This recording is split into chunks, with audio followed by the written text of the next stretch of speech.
fierce firefight near Najaf.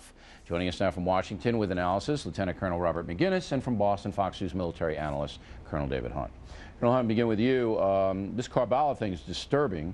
Tell us what happened there. Yeah, just talking to a couple of my guys there. We had a classic Trojan horse operation done against us. There was a meeting in Karbala, a security meeting, ironically, in which 6 black armored Suburbans, Chevy vehicles that looked just like the ones Blackwater other companies used, went through 3 Iraqi checkpoints, got inside a U.S. compound guarded by U.S. and Iraqi soldiers, and had a firefight, left that compound with the soldiers you talked about, and about 25 miles later escaped and executed the 4 soldiers. And to yet have not been caught. They found the vehicles and unfortunately the dead U.S. soldiers. This is well planned. This was uniforms, U.S. uniforms they had, U.S. M4 weapons they had, and they had ID passes and the wherewithal, money, and timing, training, rehearsing to get this done. It's very disturbing this happened this late in the war in a meeting to talk about security, and we lost some great guys. All right, so the terrorists had U.S. Army uniforms. They were wearing them. They had IDs. They knew the layout.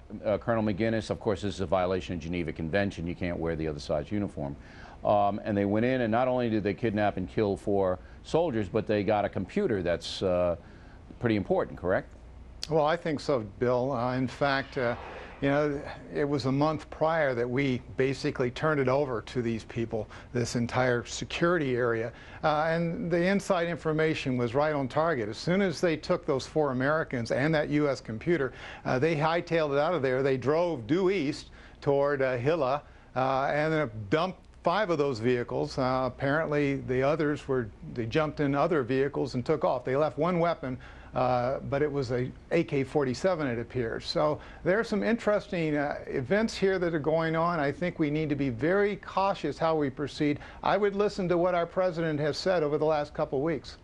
Well, this is an inside job, obviously, and very disturbing. Now, the fight in Najaf, Colonel Hunt, the Iraqis are reporting, and I don't know whether we can believe these reports, but you tell me, 300 militants dead, 650 arrested, 2 American soldiers killed, 11 Iraqis killed, 11 Iraqi troops. That seems to be a little one-sided. What are you hearing? Yeah, same couple. I talked to 2 others also in this fight. Najaf is troubling.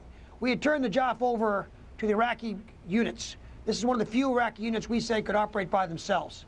They run up against an outfit no one's heard about called the Children of God.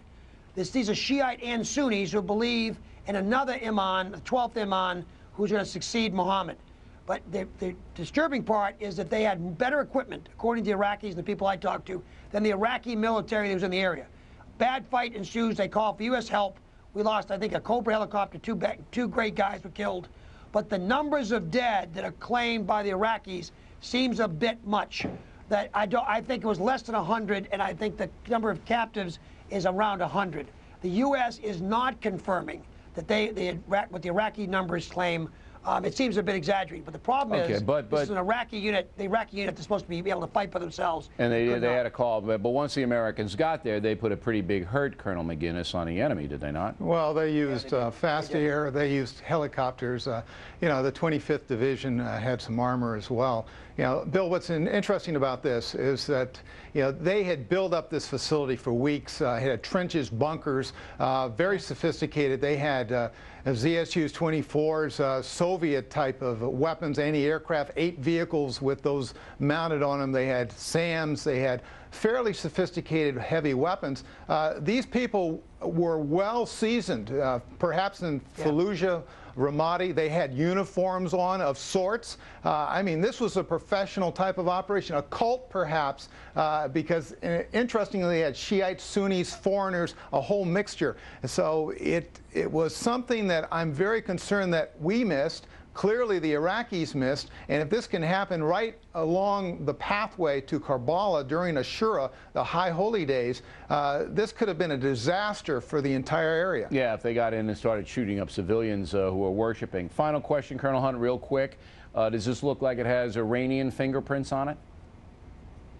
We don't know yet. The issue, though, is where the extensive weapons and training. Suspicious. We don't know yet. Iran can get blamed for plenty of other stuff. The problem is we didn't know about the children of God, as Bob said. All right, gentlemen, thanks very much. We appreciate it. In a moment, a plane full of